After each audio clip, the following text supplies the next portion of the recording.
एक ऐसा शहर जहां कहते हैं कि जीवन और मृत्यु के बीच की दूरी सबसे कम है और कहते हैं कि यहां आत्माएं कभी पूरी तरह जाती नहीं। अर्जुन नाम का एक लड़का जो इतिहास और रहस्यों का शौकीन था, एक दिन सुना करता था कि काशी में कुछ ऐसी जगहें हैं जहां समय रुक जाता है। एक रात वह मणिकर्णिका घाट के पास खड़ा था। चारों तरफ चिताएं जल रही थीं, हवा में धुआं और राख उड़ रही थी और एक अजीब सी शांति थी। यहाँ रात में ज्यादा देर रुकना सही नहीं। बेटा सुन ले मेरी बात, यह जंगल रात को खतरनाक होता है। पर आप कौन है और ये आवाज कैसी थी? और वो आवाज तेरी ही अंतरात्मा की थी। ये घाट सिर्फ जलती चिताओं का नहीं, यहाँ अधूरी आत्माओं का भी घर है। उसे लगा यह बस डराने की कहानी है। अगर सच जानना है तो आज रात 12 बजे उस पुराने मंदिर में जाना। रात के ठीक 12 बजे अर्जुन उस मंदिर में पहुंचा। मंदिर अंदर से पूरी तरह अंधेरा था, लेकिन एक दीपक जल रहा था। जैसे ही वह अंदर गया, दरवाजा अपने आप बंद हो गया। मुझे लगा जैसे कोई मेरे पीछे है। धीरे धीरे मुड़कर देखा। मुझे देखा? मैं भूतनी हूँ। भूतनी? हाँ, और मैं तुम्हारे साथ रहूंगी। मैं यहाँ 100 साल से फंसी हूँ। मुझे एक विधवा थी जिसे समाज ने ठुकरा दिया था। उसकी मृत्यु यहीं हुई, लेकिन उसकी आत्मा को शांति नहीं मिली। कोई मेरा सच दुनिया को बताए, तभी मैं मुक्त हो पाऊंगी। लेकिन मैं डर रहा हूँ। लेकिन मुझे हिम्मत दिखानी होगी। मत सुनो इसकी बात, ये तुम्हें भी यहीं कैद कर देगी। अब अर्जुन समझ नहीं पा रहा था कि सच क्या है। वो आत्मा सच बोल रही थी या उसे फंसाने की कोशिश कर रही थी। मैंने पूरी कहानी बाहर लोगों को बताई। हे भगवान, ने दिन पूजा और प्रार्थना हुई। जैसे ही पूजा खत्म हुई, मंदिर के अंदर से एक तेज रोशनी निकली और वो आत्मा धीरे धीरे गायब हो गई। काशी में हर आत्मा को मुक्ति नहीं मिलती। कहते हैं कि आज भी अगर कोई मणिकर्णिका घाट पर आधी रात को जाता है तो उसे कभी कभी वही आवाज सुनाई देती है। सच जानना है। अर्जुन उस रात के बाद काशी छोड़ने वाला था, लेकिन उसके मन में एक सवाल बार बार घूम रहा था। वो साधु आखिर था कौन था? जैसे ही अर्जुन होटल में सोया, उसे एक सपना आया। वो फिर से मणिकर्णिका घाट पर खड़ा था, लेकिन इस बार वहां कोई चिता नहीं जल रही थी।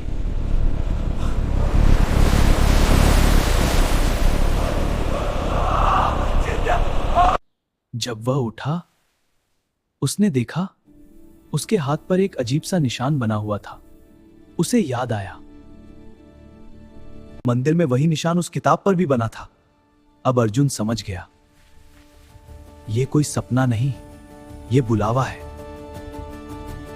अर्जुन फिर से रात को घाट पहुंचा, लेकिन इस बार माहौल पहले से भी ज्यादा भारी था। हवा ठंडी थी। वही साधु फिर से उसके सामने आ गया। तुमने मुझे इसमें क्यों फंसाया? क्योंकि तुझे फंसाना मेरा काम है। अब तू बच नहीं सकता, क्योंकि तुम चुने गए हो। अचानक साधु का चेहरा बदलने लगा। उसकी आंखें काली हो गई और शरीर हवा में उठने लगा। ये है अधूरी आत्माओं का द्वार। जो एक बार इसमें गया, वो कभी वापस नहीं आया। अर्जुन ने देखा, वहीं वो औरत खड़ी थी जिसे उसने मुक्त किया था। तुमने मुझे मुक्त नहीं किया, तुमने इस द्वार को खोल दिया। अब अर्जुन को समझ आया, वो किताब, वो पूजा, सब एक जाल था। असल में उस आत्मा को मुक्त नहीं करना था, बल्कि उसके जरिए इस दुनिया और आत्माओं की दुनिया के बीच का दरवाजा खोलना था। अचानक उस द्वार से सैकड़ों आत्माएं बाहर आने लगी। हवा तेज हो गई, घाट हिलने लगा। मैं भागने की कोशिश कर रहा था, लेकिन मेरा शरीर हिल नहीं रहा था। अब तुम भी हमारे साथ रहोगे। उस किताब के आखिरी पन्ने पर एक मंत्र लिखा था, ओम नमो भगवते ओमन दामो वासुदेवाय। और वो द्वार धीरे धीरे बंद होने लगा। नहीं हुआ अर्जुन। अगली सुबह अर्जुन घाट के किनारे बेहोश मिला। लोगों ने उसे अस्पताल पहुंचाया। जब उसे होश आया, सारे प्रॉम्प्ट की वॉइस और 3D एनिमेशन थे। सब कुछ सामान्य लग रहा था, लेकिन उसके हाथ का निशान अब भी था। और रात होते ही, रात का समय था और पूरा शहर सामान्य दिख रहा था, लेकिन अर्जुन जानता था आज कुछ भयानक होने वाला है। कौन? अर्जुन के हाथ का निशान अचानक जलने लगा। उसे महसूस हुआ जैसे कोई उसे खींच रहा हो। द्वार फिर खुलने वाला है।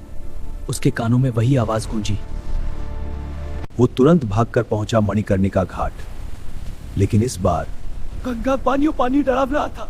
आसमान काला पड़ चुका था और चारों तरफ अजीब परछाइयां घूम रही थी। अचानक वही साधु प्रकट हुआ। तुम आखिर हो कौन? अर्जुन ने पूछा। मैं इस द्वार का रक्षक नहीं, मैं ही इस द्वार का स्वामी है। उसका असली रूप सामने आया, एक प्राचीन जो से काशी में छुपी थी। गंगा का पानी बीच से फट गया और एक विशाल काला द्वार खुल गया। हजारों आत्माएं बाहर आने लगी। पूरी काशी खतरे में थी। अर्जुन को समझ आ गया, अगर आज उसने कुछ नहीं किया तो ये आत्माएं पूरी दुनिया में फैल जाएंगी। अब मुझे सारे प्रेतों का अंत करना होगा। उसके सामने वही औरत फिर से प्रकट हुई। उसकी आंखों में शांति थी। अब सच में मेरी मदद करो। हाँ, बताओ कैसे? द्वार को बंद करने के लिए एक जीवित आत्मा को खुद को बलिदान देना होगा। मतलब मुझे?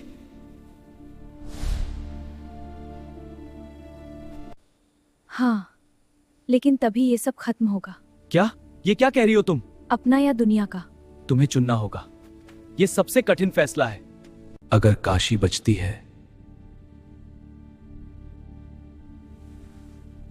तो मैं तैयार हूं। रुको, तुम ये नहीं कर सकते। लेकिन अब देर हो चुकी थी। अर्जुन ने आखिरी बार पीछे देखा और द्वार में कूद गया। जैसे ही अर्जुन अंदर गया, एक तेज रोशनी फैली और द्वार धीरे धीरे बंद हो गया। सब कुछ शांत हो गया। एक नया दीपक जल रहा था और कहते हैं वो दीपक अर्जुन की आत्मा का है, जो अब काशी की रक्षा कर रही है। तुम चुने गए हो। मुझे सारे व्रतों की आवाज सुनाई दी।